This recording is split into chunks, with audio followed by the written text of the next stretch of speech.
Solo Leveling didn't just make noise, it took over the anime world.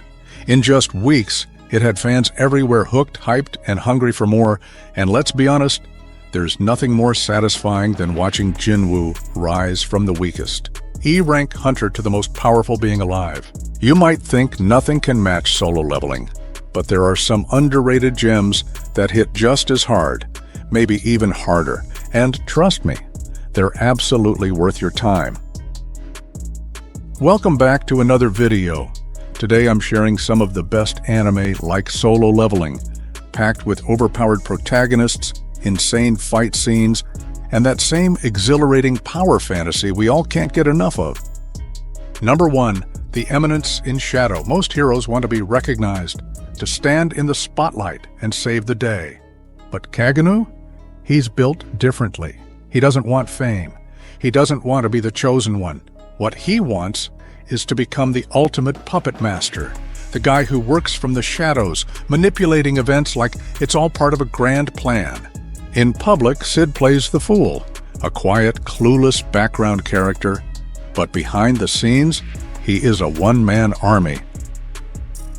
Swordsmanship, magic, strategy, you name it, he's mastered it, all just so he can play out the perfect shadow ruler fantasy. Then one day, he saves an injured elf girl, and, to stay in character, makes up a story about an evil cult called the Cult of Diablos. Here's the twist. That cult is actually real. Cid unintentionally uncovers a centuries-old conspiracy and ends up founding a secret group called Shadow Garden, made up of powerful women he saved, trained, and inspired. Yes, it started with one elf turns into a deadly organization, loyal to Cid, fighting in the shadows to take down Diablos. To them, Cid is a genius mastermind. To Cid, it's still just roleplay. But the world doesn't see it that way. Shadow Garden becomes legendary. Cid becomes feared, respected, and worshipped, all while thinking he's just acting cool. This anime delivers a perfect blend of an overpowered main character, secret organizations, stylish and intense combat, and dark fantasy elements. It's not as serious as Solo Leveling, but it gives you that same rush of watching a nobody dominate the world while everyone around him has no idea what's really going on. If you liked watching Jinwoo solo dungeons, build an army, and rise to power without seeking recognition, The Eminence in Shadow is like the chaotic comedic cousin of Solo Leveling, and it's brilliant. Number 2. Mashle, Magic and Muscles. Imagine living in a world where magic is everything. Your strength, your status, even your right to exist. Now imagine being born without a single drop of it, and still deciding to challenge the entire system head-on. That's Mash Burndead. He has zero magic, but he's trained his body so hard, his muscles literally break the laws of this world. He punches through spells, tanks magic blasts like they're nothing, and turns elite wizards into punching bags. At first, everyone sees him as a joke, a powerless outsider. Just like Sung Jinwoo of Solo Leveling, nobody takes him seriously, until he starts beating the unbeatable. But one by one, he humiliates the strongest magic users in the school, not with spells, but with pure physical dominance.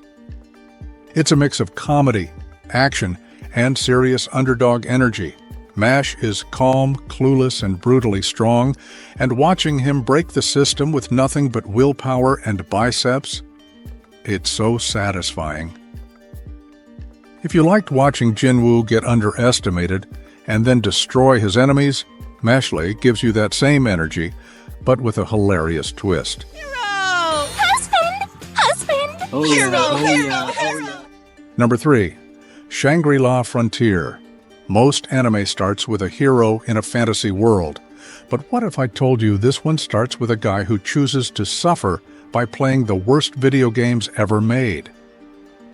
Meet Rakuro, a gamer known for one thing, beating broken bug-filled trash games. No one else can finish. Why? Because he loves the challenge. So when he finally decides to try an actually good game, a fully immersive VR game called Shangri-La Frontier, he shows up with a skill set no other player has. He doesn't just play the game. He breaks it.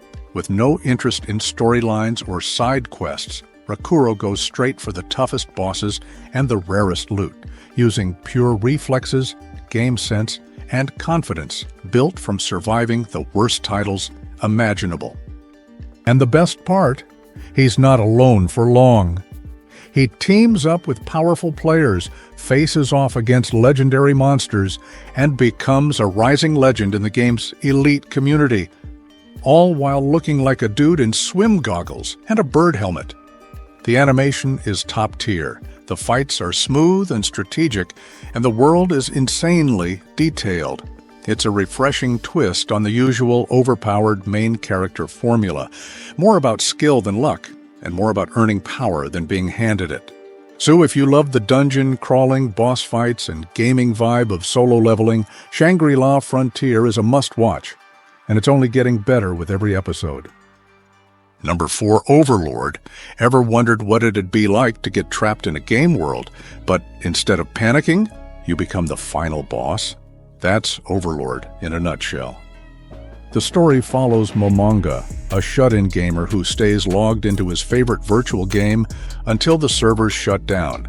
But instead of logging out, he finds himself trapped in the game for real. The world around him becomes real, and so does his in-game character. But here's what makes Overlord different. He doesn't try to be a hero. He embraces his new role, cold, ruthless, and calculating. His goal? Spread the name of Ainz-Ul Gaon and crush anyone who stands in the way. While the trapped-in-a-game trope has been done to death, Overlord makes it feel fresh with its clever world-building, deep lore, and a main character who isn't afraid to get his hands bloody. Unlike Sung Jinwoo, who rises from nothing to become a hero, Ainz starts at the top and plays the villain to perfection. He doesn't show mercy, he doesn't hesitate, he executes. From brutal war scenes to cold-blooded mind games, Overlord delivers the same overpowering energy and domination that solo leveling fans crave, just from a much darker angle.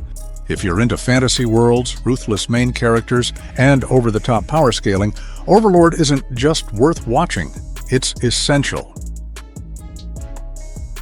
Number 5. The God of High School. This is the kind of anime you watch when you want non-stop fights, jaw-dropping animation, and a main character who keeps breaking his own limits, and that's exactly what the God of High School delivers. Just like Solo Leveling, it started as a Korean manhwa before being adapted by Studio Mappa, the same studio known for pushing animation to its limits, and trust me, they went all out on this one. The story follows Jin Mori, a 17-year-old martial artist invited to a national tournament featuring Korea's strongest high school fighters. But what starts as a martial arts contest quickly turns into something else entirely: gods, ancient relics, forbidden powers, and a hidden identity that changes everything. Jin doesn't level up through systems, he awakens something far greater. Just like Jinwoo from Solo Leveling, he's underestimated early on, but every fight takes him one step closer to divine-level power. The animation is on another level, smooth, detailed, and explosive in every scene. The fight choreography is insane, with every hit, dodge, and combo delivered at lightning speed. Sure, the pacing's a bit fast, and the plot skips over some depth from the webtoon, but if you're here for overpowered characters, crazy transformations, and cinematic fight scenes that go harder than most shows even try, God of High School is a perfect ride. And more importantly, it's the perfect way to end part 1 of this list, because in part 2, we go even deeper. The next 5 anime aren't just about power, they're about revenge, darkness, strategy, and main character who rewrite the rules of their world. So if you're loving this list so far, hit that like button, subscribe, and don't miss part 2. It only gets better from here.